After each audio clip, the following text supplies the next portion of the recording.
Chào cả nhà thân yêu đến với kênh và chồng Việt Đức. Hôm nay mình rất là bức xúc với lại cái công ty của Samsung nha. Mình á, cái điện thoại mình chỉ bị hư cái gập, hồi trong thời gian bảo hành á là đi lên sở bảo hành Samsung nó cũng chỉ thay cái gập thôi. Rồi xong rồi một lần sau nữa là nó bị hư cái màn hình, và Samsung nó cũng thay cái màn hình, mà trong thời gian có 2 năm là bị hư rất là nhiều lần. Rồi xong bây giờ đã qua cái thời hạn bảo hành khe 2 năm nữa là mình cũng bị hư cái gập nữa, nhưng mà lần này bên Samsung nó bắt buộc mình phải hư cái gập thôi. Cái màn hình và cái khung vẫn là mà xài ok, nếu mình mở ra không gặp lại cũng xài ok nha cả nhà. Nhưng mà mình lên đây Samsung mới đầu nó coi là nó nói là thay cái gập đó là 2,8 triệu, là cái giá của nó thay là đã mắc hơn ở ngoài 1 triệu mấy rồi. Nhưng mà mình cũng vẫn ok. Rồi xong mình sẽ điện lên tổng đài, tại mình thấy cái điện thoại này nó bị lỗi á, cho nên mình điện cho tổng đài có hỗ trợ mình không, tại vì lỗi của nhà sản xuất nha cả nhà. Cho nên nó mình rất là bức xúc, mình điện lên là bên tổng đài với bên Samsung ở bên đây liên hệ lại với nhau, mình cho cái Samsung ở chỗ mình ở liên hệ với nhau. Rồi Samsung bên đây nó nói đảo ngược trở lại nha cả nhà, nó bắt mình phải thay thêm cái màn hình và cái khung ở ngoài. Nhưng mà cái màn hình và cái khung ở ngoài cũng rất là ok. Hồi trước trong thời gian bảo hành mình cũng bị hư giống như vậy, nó chỉ thay cái gập thôi, cũng không có thay màn hình. Nhưng mà bây giờ qua thời hạn bảo hành cái bắt đầu nó bắt mình thay hết trơn, tổng cộng lên là gần 7 triệu. Nó nói nó sẽ hỗ trợ mình 7 triệu mấy nha cả nhà, 7 triệu mấy chứ không phải gần 7 triệu nữa. Là nó nói nó sẽ hỗ trợ mình 1 triệu, rồi trong khi đó mình sẽ trả cho 6 triệu mấy trong những cái màn hình cũng là không bị hư, chỉ hư cái gập thôi nha. Mà cái gập nếu mà nó thay cho mình cái gập không là cũng đắt hơn ở ngoài là 1 triệu mấy. Nhưng mà mình cũng đồng ý, tại vì mình muốn thay trong cái chính hãng của Samsung nha cả nhà. Mình rất là bức xúc á. Nhưng mà mình gọi đến tổng đài Samsung rất là nhiều lần, nhưng mà nó nói những cái chuyện gì đâu không cả nhà. Nó nói cho 2 phương án như vậy, mình cho cái giống như là cái mua quà, mua trong cái shop của online của nó cho mình 3 triệu để mua. Rồi xong mình mua cái đơn hàng của 6 triệu, mình phải mua theo cái dòng lẫn quẩn nó như vậy. Để cho mình 1 triệu, trong khi đó mình phải trả tiền lên là hơn 6 triệu mấy nha cả nhà. Rất là bức xúc cả nhà. Rồi xem video này hãy chia sẻ cho mình để hiểu là mình nghĩ nếu mà mình đã gửi email công ty Samsung của Nha Trang rồi, nếu mà ở công ty Samsung của Việt Nam rồi, nếu mà không trả lời cho mình đang chờ đợi, nếu mà không trả lời ổn thỏa cho mình sẽ gửi email qua Samsung của Hàn Quốc. Tại vì như vậy là rất là không ok. Cái điện thoại cũng rất là nhiều tiền, nhưng mà mình xài không có bao nhiêu lâu nữa nó bị hư tới hư lui, hư rất là nhiều lần nha cả nhà. Nó bị lỗi của nhà sản xuất, nhà sản xuất không chịu trách nhiệm. Mình điện tổng đài thì rất tiếc xin lỗi, và chọn hai phương án là chỉ là mình bị mất tiền, thêm mất là nhiều tiền, nhiều hơn như thế nữa. Samsung bây giờ là những người làm việc cho Samsung không có trách nhiệm và không có những cái phương án như ngoại lệ để kiểm tra những cái hàng bị lỗi đó bán ra thị trường nha cả nhà, để hỗ trợ cho những khách hàng. Người ta chỉ cần bán những sản phẩm ra là người ta không hỗ trợ khách hàng về sau đó. Cho nên mình rất là bức xúc cả nhà. Nếu mà xem video này hãy nhớ chia sẻ cho mình, để mỗi người cùng họ hiểu. Như mình giống như người Việt Nam mình gom góp tiền rất là lâu mình mới mua được cái điện thoại, cũng rất là nhiều tiền nha cả nhà. Nhưng mà bên mình là một người nhỏ bé, nhưng mà Samsung đó là một công ty rất là lớn nha.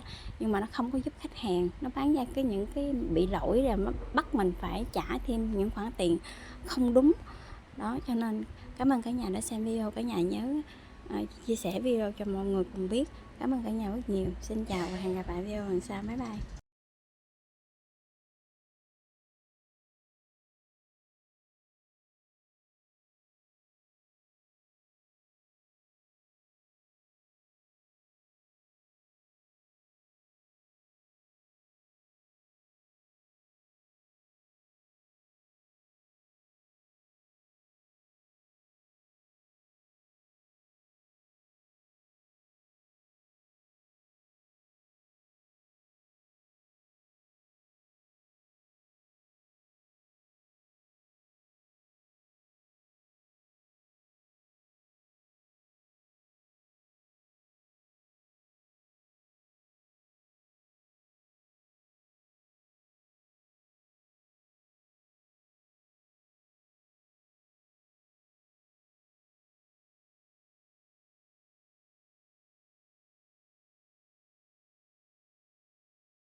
nha.